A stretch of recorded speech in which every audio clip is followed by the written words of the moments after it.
Her stepmother introduced her to guests as the charity case we took in.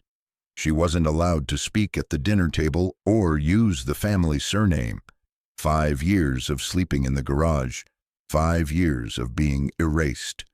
Then her billionaire grandfather, the one they said drowned, knocked on the door. The funeral took place on a gray afternoon when Ifeoma was 19 years old.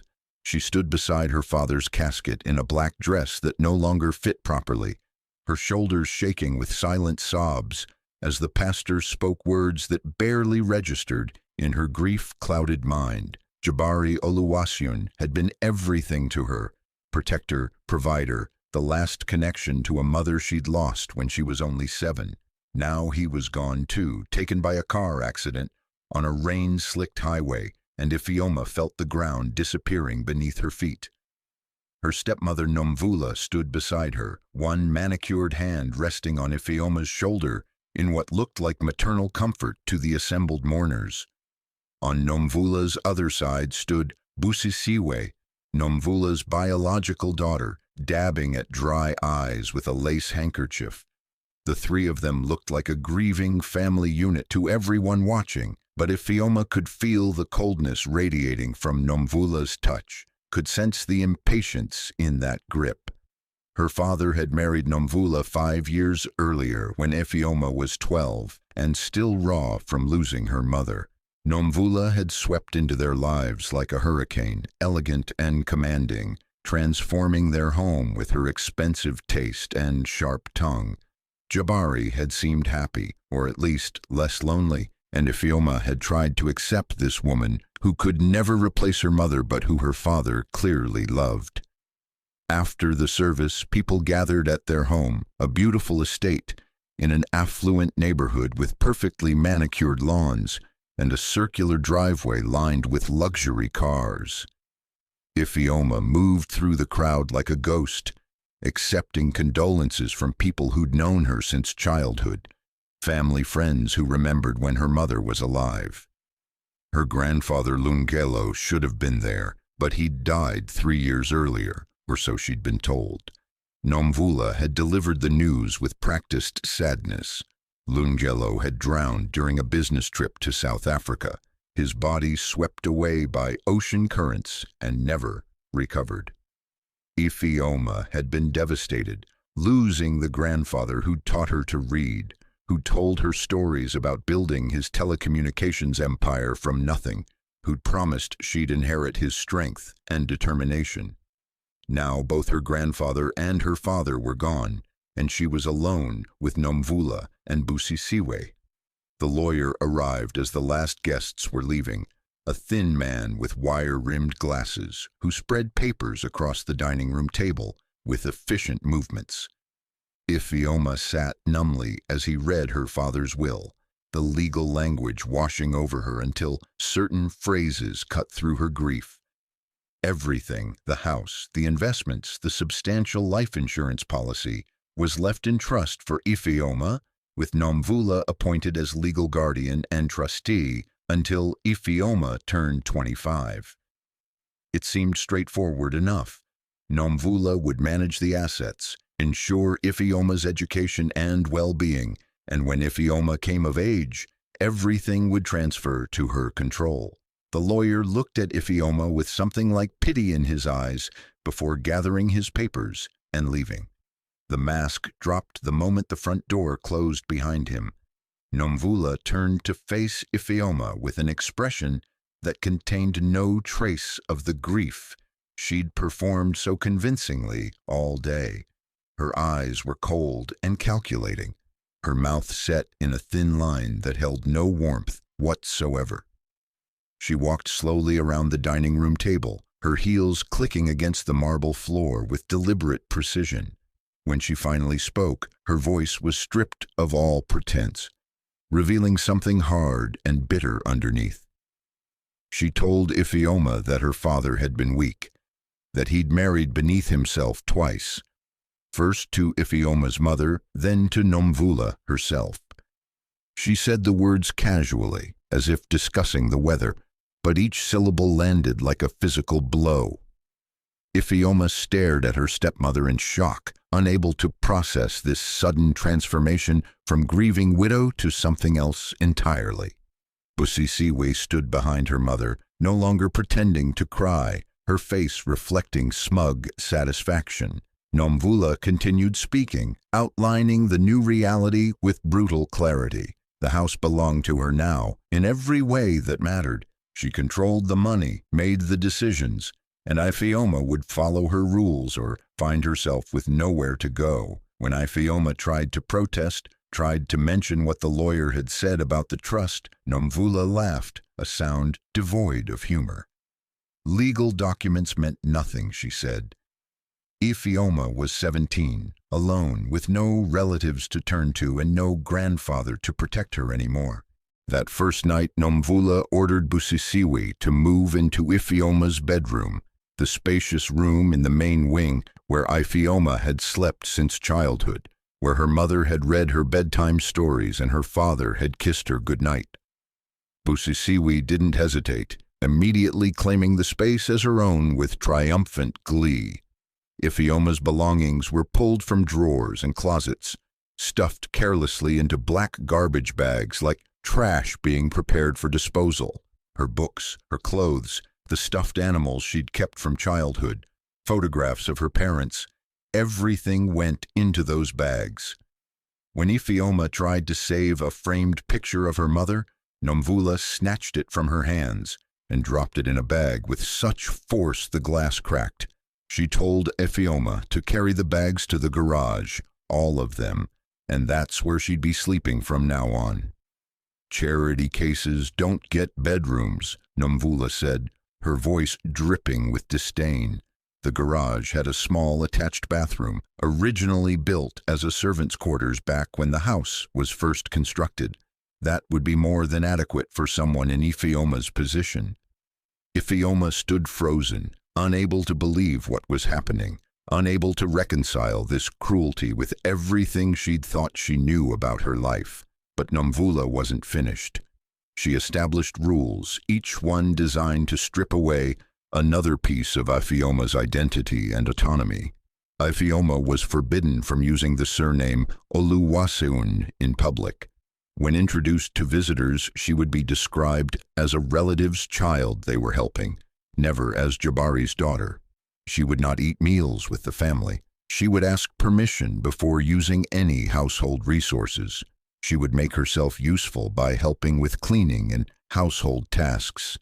And she would be grateful, Nomvula emphasized, because plenty of girls in her situation ended up in far worse circumstances.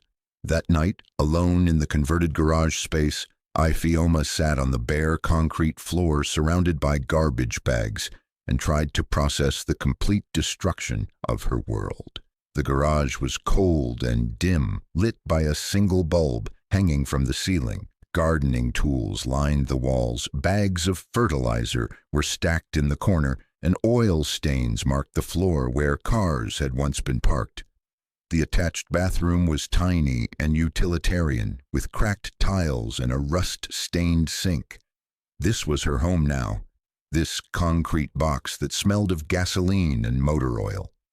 She pulled her mother's necklace from one of the bags and clutched it in her hands, the delicate gold chain and small pendant, the only connection she had left to the woman who'd loved her unconditionally.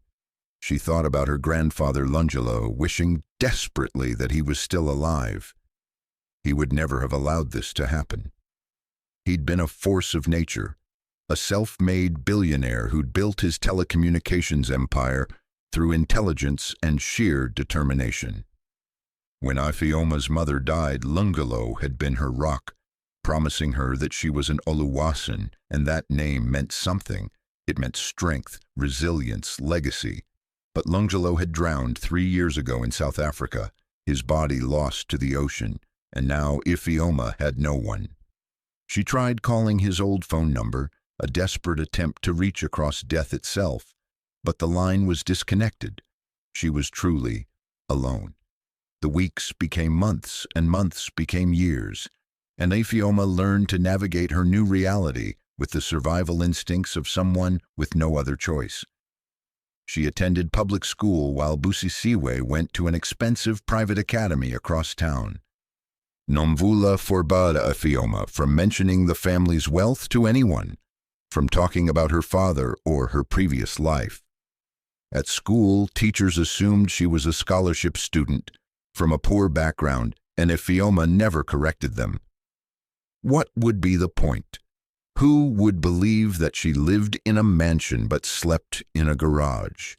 That her stepmother controlled millions of dollars that rightfully belonged to her? She focused on her studies with fierce determination, earning top grades in every class because school was the only place where she could prove she was somebody, that she mattered. Her history teacher, Mr. Kalapo, noticed her potential and encouraged her to apply for advanced placement courses. He also noticed the bruises on her hands and knees from scrubbing floors, the way she sometimes fell asleep during class from exhaustion, the fact that she never had money for lunch. One day he pulled her aside and asked if everything was all right at home, his eyes full of concern and questions. Ifeoma lied smoothly, saying she was clumsy and worked part-time to help her family. Mr. Kalapo didn't look convinced, but Ifeoma knew better than to tell the truth. Nomvula had warned her repeatedly about the consequences of sharing their business with outsiders. Foster care would be worse than the garage, Nomvula promised. Group homes, abuse being shuffled from place to place with no stability whatsoever. At least here, Ifeoma had a roof over her head and regular meals, even if she had to eat them standing in the kitchen after the family was done. By the time Ifeoma turned 19, the erasure was nearly complete. At home, she existed in a state of perpetual invisibility, permitted to be seen only when Nomvula needed her to serve guests or complete some task. Nomvula hosted frequent social events, charity galas, business dinners, garden parties where wealthy friends gathered to network and gossip. On these occasions, Ifeoma was forced to wear a plain black dress and serve drinks and appetizers like hired staff. The guests rarely looked at her directly, and when they did, it was with the vague, uncomfortable awareness that something about the situation wasn't quite right. But people don't like to ask difficult questions, especially when the answers might obligate them to act. One evening, Nomvula hosted a particularly important fundraiser for some cause she pretended to care about. The house was full of influential people in designer clothes, their laughter and conversation echoing through rooms that had once belonged to Ifeoma's parents. Ifeoma moved through the crowd with a tray of champagne glasses, her face carefully blank, trying to make herself as invisible as possible. Then a woman named Ayana, an old friend of her father's who hadn't visited in years, suddenly recognized her. Ayana's eyes widened with shock and confusion as she registered Ifeoma's appearance, the servant's dress, the subservient posture. She called out Ifeoma's name with obvious concern, asking if she was truly Jabari's daughter and what had happened. Before Ifeoma could respond, Nomvula materialized beside them with the smooth grace of a predator, her smile never wavering. She explained in a voice dripping with false compassion that yes, this was poor Ifeoma, such a tragic situation. They'd taken her in as charity after Jabari's death, giving her a place to live and work that provided structure and purpose. Ayana looked from Nomvula to Ifeoma and back again, clearly disturbed but uncertain how to challenge the narrative. Ifeoma could see the moment Ayana decided not to press further, could watch her choose comfort over truth. The dinner party continued, and Ifeoma was ordered to stand in the corner of the dining room, ready to refill glasses or clear plates, but not permitted to sit or eat. She stood there for 3 hours while Nomvula's guests enjoyed an elaborate meal prepared by expensive caterers. Busisiwe, home from her private college for the weekend, made a show of complaining loudly about the help staring, saying it made everyone uncomfortable. Nomvula responded with practiced disappointment, telling Ifioma to wait in the garage until she was needed for cleanup. The dismissal was delivered in a tone that suggested she was being reasonable, even kind, and several guests nodded approvingly. Ifeoma walked out of the dining room with her head down, feeling the weight of a dozen pairs of eyes watching her leave. No one said anything. No one questioned whether it was appropriate for a young woman to be sleeping in a garage while living in a mansion. No one asked why Jabari Oluwaseun's daughter was being treated like a servant in her own home. The silence was almost worse than the cruelty because it confirmed what Nomvula kept telling her, that she truly was nobody, that her name and her history meant nothing, that she could be erased without consequence. In the garage, Ifeoma sat on her thin mattress and stared at the concrete walls that had become her prison. She kept newspaper clippings about her grandfather's drowning hidden in a box under her mattress, reading them over and over, looking for something that didn't quite add up. Lunjalo Oluwaseun had been brilliant and careful, a man who'd built an empire through strategic thinking and calculated risks. Would such a man really drown in an accident? But there was no one to ask, no way to investigate, and eventually Ifeoma told herself she was grasping at fantasies because the truth of her situation was too painful to accept. When Ifeoma turned 21, she received acceptance letters from 3 universities, all offering full academic scholarships based on her exceptional grades and entrance exam scores.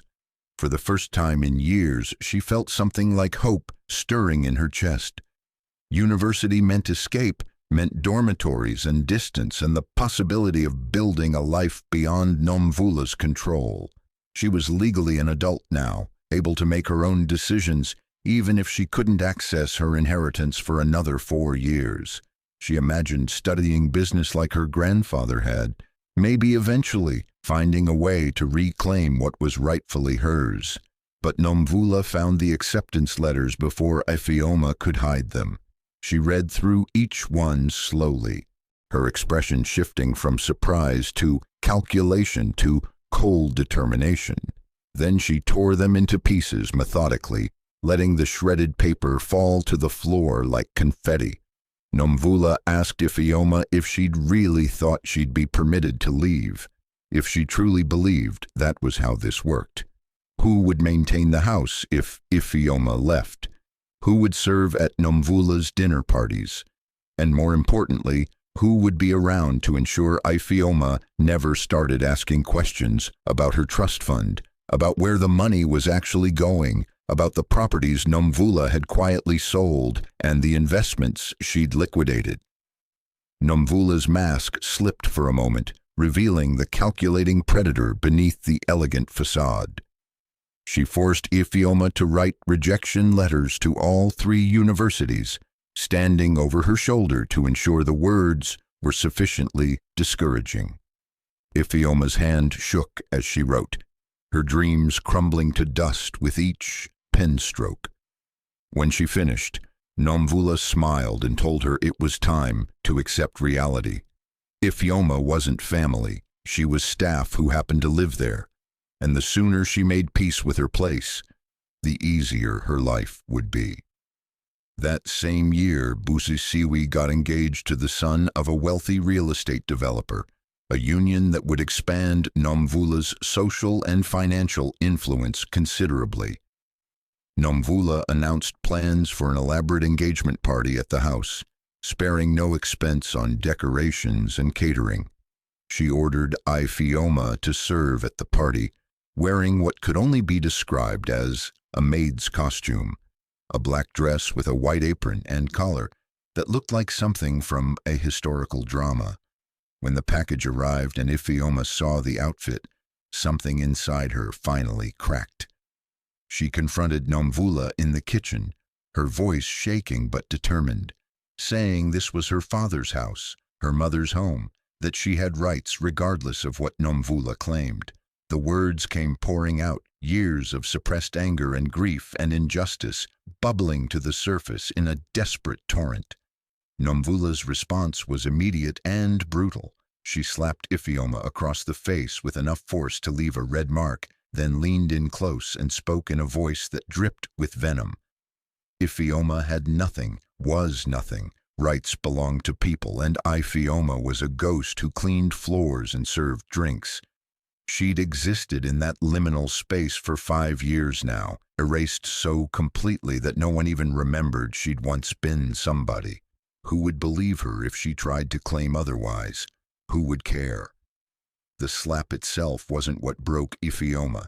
It was the absolute certainty in Nomvula's voice, the unshakable confidence that she'd won so completely that Ifeoma had no moves left to make. That night, Ifeoma sat in the garage clutching her mother's necklace and seriously considered running away. But where would she go? She had no money, no identification beyond a school ID, no support system. 5 years of isolation had cut her off from every friend and connection she'd once had. What Ifeoma didn't know was that while she was living in that garage, slowly being erased from existence, her grandfather Lungelo was very much alive. He hadn't drowned off the coast of South Africa 5 years earlier. He'd suffered a massive stroke during a business meeting in Cape Town. The stroke had been severe enough to put him in a coma for 6 months, his body maintained by machines while his brain fought to repair itself. When he finally woke up, his memory was fractured, whole chunks of his life scattered like puzzle pieces he couldn't quite fit together. He remembered his business, remembered building his empire, but the details of his personal life were frustratingly vague. He knew he'd had a son, knew there was someone important he needed to find, but the specifics eluded him. His business partner, Chike, had stayed by his side through the recovery, helping to reconstruct Lungelo's life from financial records and photographs. It took months of physical therapy before Lungelo could walk again, months more before his speech returned to normal. And it took nearly 2 years before his memories started coming back with clarity. When he finally remembered his son Jabari clearly, remembered his granddaughter Ifeoma, the joy of recall was immediately followed by desperate urgency. He had to find them, had to reconnect with the family he'd been separated from. But Chike had devastating news. Jabari had died in a car accident several years earlier. Lungelo's grief was compounded by guilt and rage at time lost, at not being there when his son needed him. Lungelo's next question was immediate. What about Ifeoma? Where was his granddaughter? Cheek's investigation uncovered that Ifeoma had supposedly moved away after her father's death to live with distant relatives, her whereabouts unknown. But something about that explanation didn't sit right with Lungelo. His granddaughter would have tried to find him, and would have reached out when Jabari died, unless she thought he was dead too. Lungelo started making calls and discovered that someone had spread information about his drowning, had sent documentation to various contacts claiming his body had been lost at sea. The pieces started falling into place with sickening clarity. Nomvula, Jabari's second wife, a woman Lungelo had never trusted despite his son's assurances, must have blocked all contact, must have deliberately kept Ifeoma from knowing he was alive. But why? The answer became clear when Lungelo examined Jabari's will and the trust documents. Nomvula controlled everything until Ifeoma turned 25. And based on property records and financial transfers, she'd been systematically draining the estate. She had every reason to keep Ifeoma isolated and uninformed, to prevent her from claiming her inheritance or finding someone who might help her. Lungelo hired a private investigator named Kendi, a sharp woman with decades of experience tracking down missing persons. He gave her one directive: find my granddaughter and find out what's really happening. Kendi's investigation took 3 months, and what she uncovered made Lungelo's blood run cold. Nomvula was still living in Jabari's house, the estate where Lungelo's son had raised his daughter, but there was no public record of Ifeoma anywhere. No college enrollment, no employment history, no social media presence, nothing. For a 22-year-old woman, that level of invisibility was deeply suspicious. Kendi staked out the house for weeks, documenting who came and went. She saw Nomvula hosting lavish parties, saw Busisiwe arriving in expensive cars, saw catering staff and housekeepers and groundskeepers, but no Ifeoma. Then one evening, just as Kendi was about to pack up her camera, she saw movement near the garage. A young woman emerged carrying cleaning supplies, and even from a distance Kendi could see the family resemblance to the photos Lungelo had provided. She was thinner than in the old pictures, her movements cautious and subdued. But it was definitely Ifeoma. Kendi watched as the young woman walked to the main house, knocked on the back door like a servant, and waited for permission to enter. The investigator's instinct screamed that something was terribly wrong. She expanded her investigation, interviewing neighbors under various pretexts. An elderly woman named Mrs. Folick proved especially informative. She'd known the family for decades, had watched Ifeoma grow up. Mrs. Folick confirmed with tears in her eyes that Ifeoma lived in the garage, that she was treated like household staff, that the entire neighborhood knew something was wrong, but no one had intervened. When Kendi asked why, Mrs. Folick admitted she was ashamed. Nomvula was powerful and vindictive, and people were afraid of making enemies. Kendi returned to Lungelo with her findings, presenting photographs, witness statements, and financial records that painted a damning picture. Nomvula had been systematically isolating and abusing Ifeoma while embezzling from her trust fund. Properties had been sold, investments liquidated, and money transferred to accounts in Nomvula's name. She'd forged documents, filed false reports, and created a paper trail that made it look like Ifeoma had willingly given up claim to her inheritance. The most damning piece of evidence was a letter Kendi had obtained from university records, Ifeoma's handwritten rejection of a full scholarship, the shaky writing suggesting coercion. Lungelo stared at that letter for a long time, his hands trembling with fury. His granddaughter had been imprisoned in her own home, her identity stripped away, her future stolen while he'd been recovering an ocean away. 5 years of her life destroyed by a woman who saw her as nothing more than an obstacle to wealth. Lungelo made a decision in that moment. He was going to South Africa immediately, and he was going to bring Ifeoma home. Not just physically, but in every sense that mattered. He would restore her name, her inheritance, her place in the world, and Nomvula would face consequences for every day of suffering she'd inflicted. The night before Busisiwe's engagement party, the house was in controlled chaos. Caterers moved through the kitchen, preparing elaborate dishes, while Nomvula supervised every detail with the exacting perfectionism of someone who viewed events as performances. Busisiwe fluttered around in an expensive dress, practicing her smile for the photos that would be taken the next evening. And in the garage, Ifeoma sat on her mattress, trying to prepare herself mentally for the humiliation of serving at her stepsister's engagement party while wearing a costume designed to emphasize her servant status. She'd stopped fighting years ago, stopped hoping for rescue or change. Survival required acceptance, and Ifeoma had become very good at surviving.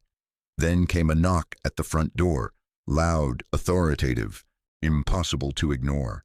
The house manager answered and immediately stepped back in surprise. Outside stood 3 black SUVs with tinted windows, their engines still running. A security detail of 4 men in dark suits flanked the entrance, and at the center of it all stood a man in his 70s wearing an impeccably tailored suit, his presence commanding immediate attention and respect. Lungelo Oluwaseun had arrived, and he wasn't asking permission. Nomvula appeared at the door, summoned by the commotion, and the blood drained from her face when she saw who was standing there. Her carefully maintained composure shattered for just a moment, revealing genuine shock and something very close to fear. Lungelo looked at her with cold eyes that had seen through far more sophisticated liars than Nomvula could ever hope to be. His voice was calm but carried the weight of absolute authority when he spoke, telling her that he was surprised to see her looking so well, considering she'd attended his funeral 5 years ago. The sarcasm cut like a blade. Nomvula tried to recover, her acting skills kicking in as she expressed shock and joy at seeing him alive. She babbled something about the reports of his drowning, about how they'd all mourned him, about what a miracle his survival was. But Lungelo cut through her performance with surgical precision, demanding to know where his granddaughter was. Nomvula's face went through several expressions in rapid succession: surprise, calculation, false confusion. She claimed Ifioma wasn't there, that after Jabari's death, Ifioma had wanted independence and moved away to live with cousins in another state. The lie came smoothly, practiced, almost believable. But Lungelo didn't believe it for a second. He'd been a successful businessman for 5 decades because he could read people, could spot deception in the micro-expressions that most people never noticed. Lungelo's voice rose for the first time, demanding the truth. Behind him, his lawyer and investigator Kendi stood ready with folders full of evidence. Neighbors had started gathering on the street, drawn by the unusual sight of luxury vehicles and security personnel. Mrs. Folake stood on her front porch, hand over her mouth, recognizing Lungelo from years past. Lungelo told Nomvula he had financial records proving Ifioma never left, property documents showing exactly who'd been living in the house, witness statements from neighbors who'd watched his granddaughter being abused for 5 years. The words hit like hammer blows, each one stripping away another layer of Nomvula's facade. She tried to maintain control, to argue, but her daughter Busisiwe cracked under the pressure. Busisiwe blurted out that Ifioma was in the garage, the words escaping before she could stop them. Nomvula shot her daughter a look of pure fury, but the damage was done. Lungelo's face transformed, rage and heartbreak and disbelief, combining into an expression that made even his own security team step back. He repeated the words slowly, as if testing whether they could possibly be real. His granddaughter living in a garage, in her own family home. He pushed past Nomvula without asking permission, striding through the house he'd visited many times when his son was alive. He knew exactly where the garage was. Lungelo opened the garage door and stopped dead in his tracks. The single bulb provided barely enough light to see, but what he could see broke something fundamental inside him. His granddaughter, Jabari's daughter, the little girl he'd taught to read and promised to protect, was sitting on a bare mattress on the concrete floor. She was surrounded by cleaning supplies, gardening tools stacked around her living space, oil stains on the floor beneath her feet. She wore an old sweatshirt and jeans that had seen better days, and when she looked up at the sound of the door opening, her eyes were wide with confusion and fear. She didn't recognize him at first. 5 years of suffering had aged her beyond her 22 years, and Lungelo had aged too, had changed from the vital 67-year-old grandfather she'd known to a man marked by illness and recovery. His voice cracked when he said her name, all the authority and anger draining away to reveal only grief. He pulled out his phone and showed her a photograph, himself with a 12-year-old Ifioma taken at her birthday party 7 years earlier. Her expression changed as recognition dawned, moving from confusion to disbelief to desperate hope. She whispered his name like a question, like a prayer, asking if he was real because they'd told her he drowned, told her he was dead. Lungelo crossed the space between them and knelt on that oil-stained concrete floor, pulling his granddaughter into his arms.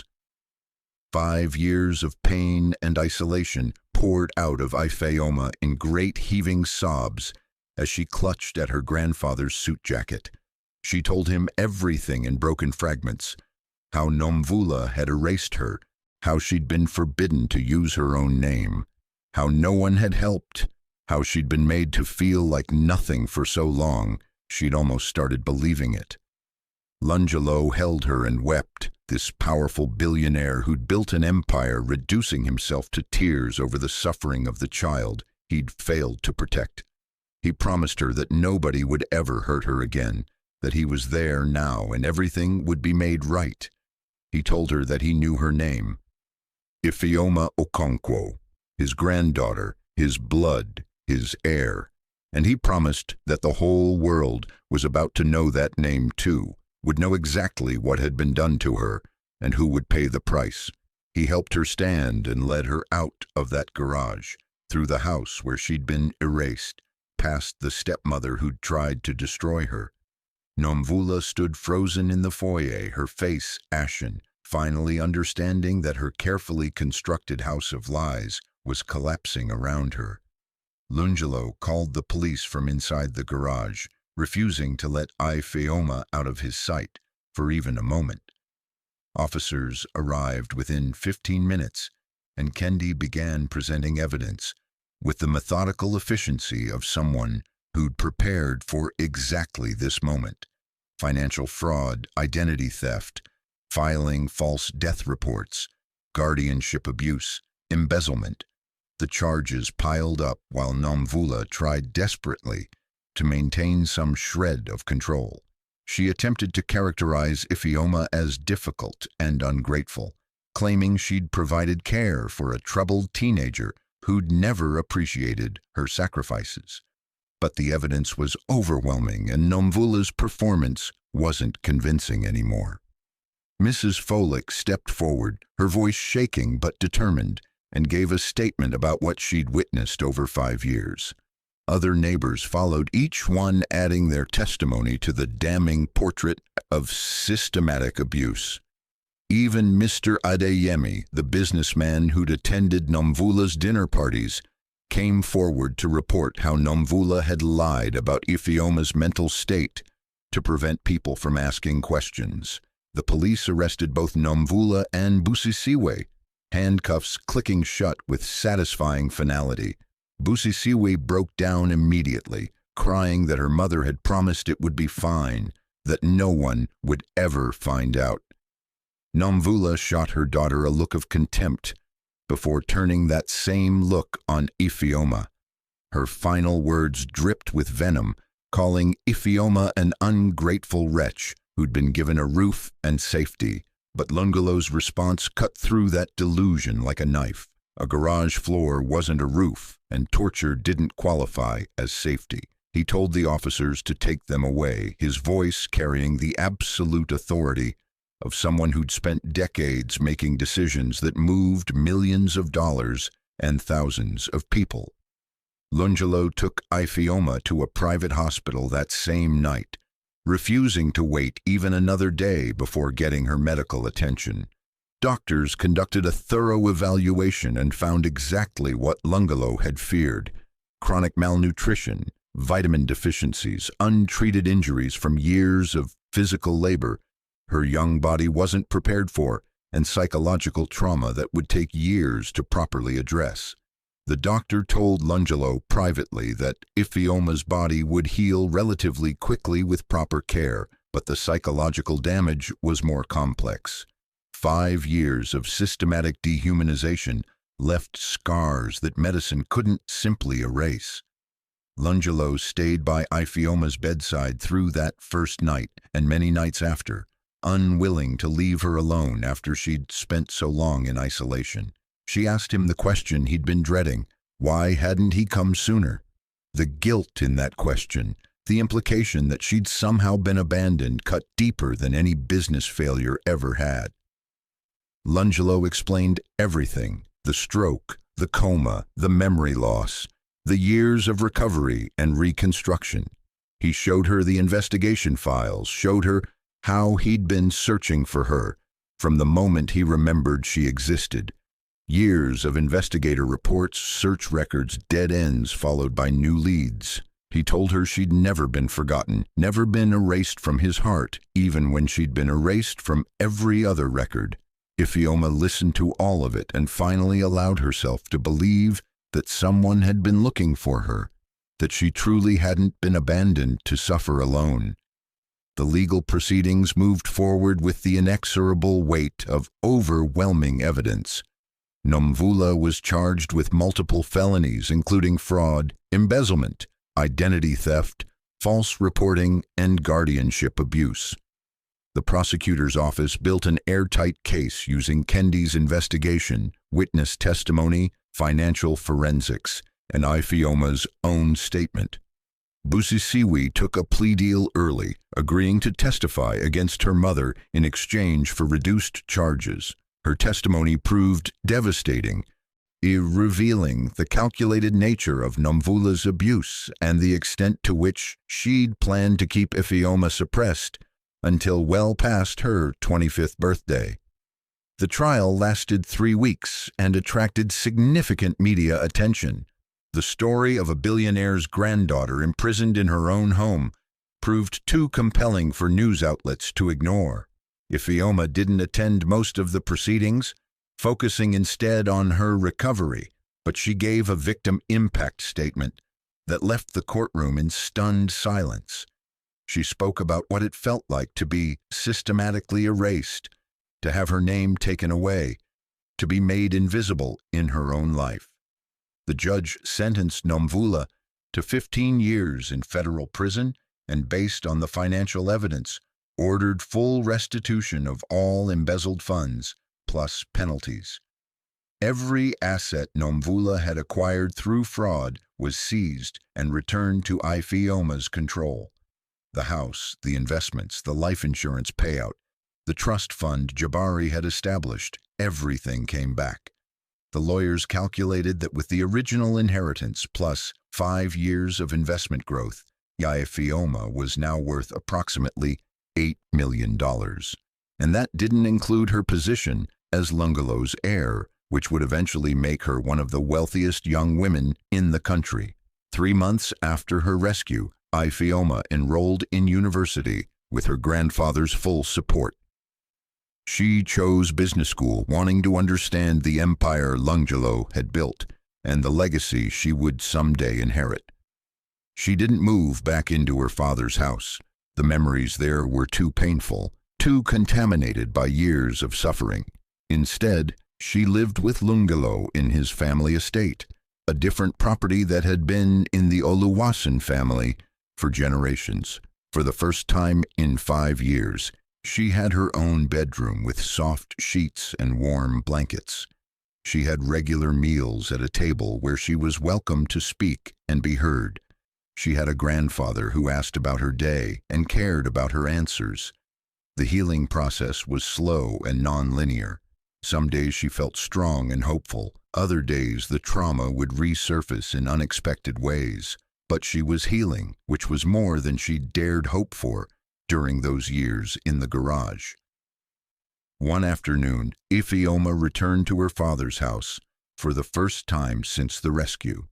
She walked through rooms where she'd once been erased, stood in spaces where she'd served as an invisible ghost. In the attic, she found boxes that Nomvula had hidden but never destroyed, photographs of Ifeoma's childhood, pictures of her mother, mementos from her early years. Nomvula had hidden them away to maintain the fiction of erasure, but she hadn't quite been able to throw them away. Ifeoma spent hours going through those boxes, reclaiming pieces of her history. She had the photos professionally restored and framed, then hung them throughout the house in a deliberate act of restoration. This was her home, her history, her family's legacy, and no one would erase it again. A year after her rescue, Ifeoma made a decision that surprised even Lungalo.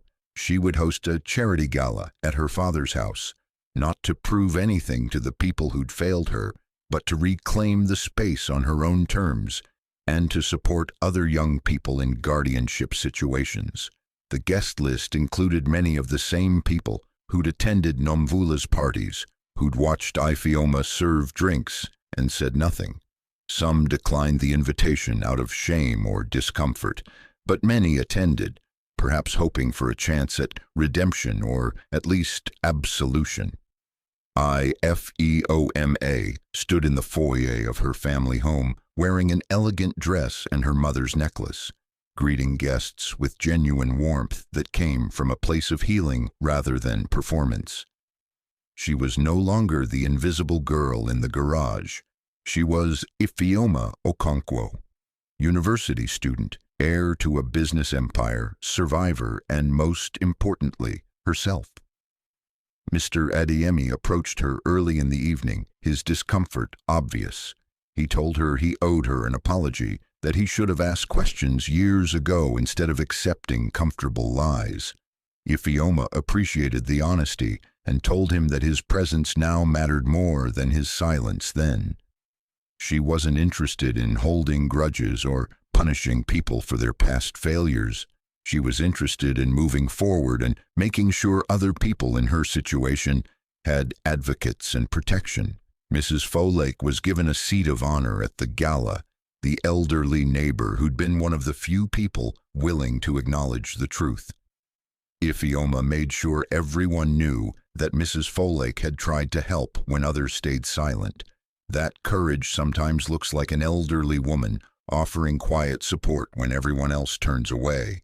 When it came time for speeches, Ifeoma stood at a microphone in the same dining room where she'd once been forced to stand in the corner as silent help.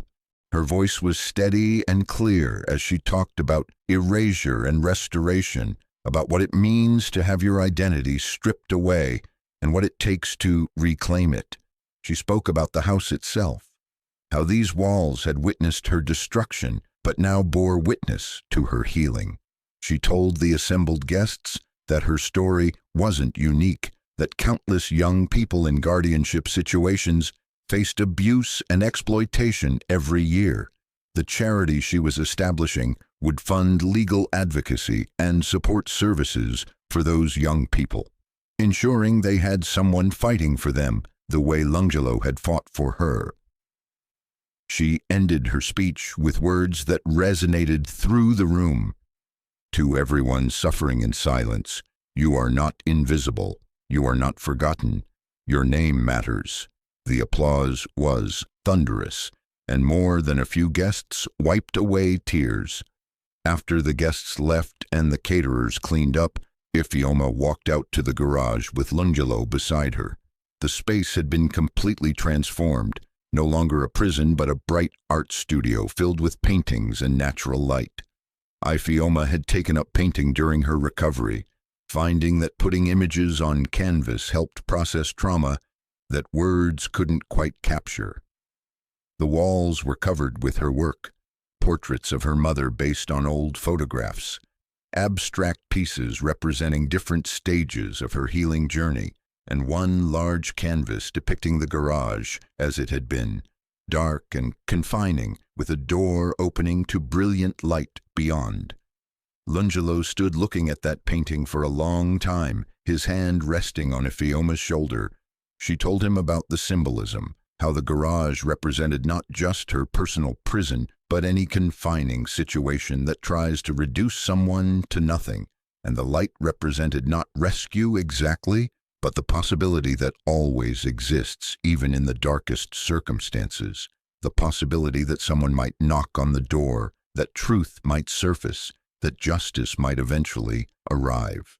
They stood there together in comfortable silence, grandfather and granddaughter, two survivors who'd found each other across impossible circumstances. The final image was one of restoration in its purest form. Ifeoma and Lungelo walked through the garden together as evening light turned everything golden. The same garden where Ifeoma had once worked as unpaid labor was now maintained by properly paid staff, and she walked through it as its rightful owner. They talked about business school, about Ifeoma's plans for the future, about the telecommunications company she would someday help run. Lungelo shared stories about building his empire from nothing, about the failures and lessons that had shaped his success, about the legacy he wanted to leave behind. But more than business advice, he gave her something more precious: absolute certainty that she was valued, that her name carried weight and meaning, that she belonged to a family and a history that no one could erase. Ifioma listened and absorbed every word, storing them away like treasures. She thought about the girl she'd been 5 years ago, standing at her father's funeral with no idea how dramatically her life was about to change. She thought about the years in the garage, the systematic erasure, the crushing weight of invisibility, and she thought about who she was now, scarred but healing, damaged but not destroyed, still learning who Ifioma Okonkwo truly was beneath the layers of trauma. The journey wasn't finished. Healing would take years, maybe a lifetime, but she was on the path, walking beside someone who would never let her be forgotten again. They tried to erase her name, tried to reduce her to nothing, tried to make her believe she had no value beyond what she could provide to others. But they'd forgotten something crucial about names and identity and legacy. Some things can't be erased no matter how hard someone tries. A name written in legal documents and financial records can be buried, but a name written in someone's heart, carried in someone's memory, protected by someone's love, that kind of name is indestructible. Ifeomaokonkwo had always been somebody, had always mattered, had always carried her parents' love and her grandfather's legacy. She just needed someone to remember, someone to fight through lies and barriers and distance to bring her back into the light. Nomvula had spent 5 years trying to make Ifioma disappear, but all she'd accomplished was her own destruction. Because at the end of the story, the girl in the garage walked free while the woman who imprisoned her sat in a cell. Justice had taken its time arriving, had moved with frustrating slowness, but it had arrived. And Ifioma stood in her family's garden with her grandfather's arm around her shoulders, her mother's necklace at her throat, her father's strength in her spine, and her own name, her real name, the one that mattered, restored to her at last. Nomvula spent 5 years trying to erase Ifioma's identity, but she couldn't erase her worth. This story proves that truth always surfaces, and justice, though delayed, is never denied. If this story moved you, hit that like button and subscribe for more incredible true stories of survival and triumph. Drop a comment telling us what you would have done if you were Ifioma's neighbor. Would you have stayed silent or would you have spoken up? Share this video with someone who needs to hear that they matter, that their name matters, no matter who tries to erase it. Next video drops in 3 days. You won't want to miss it. Until then, remember, you are never invisible. You are never forgotten.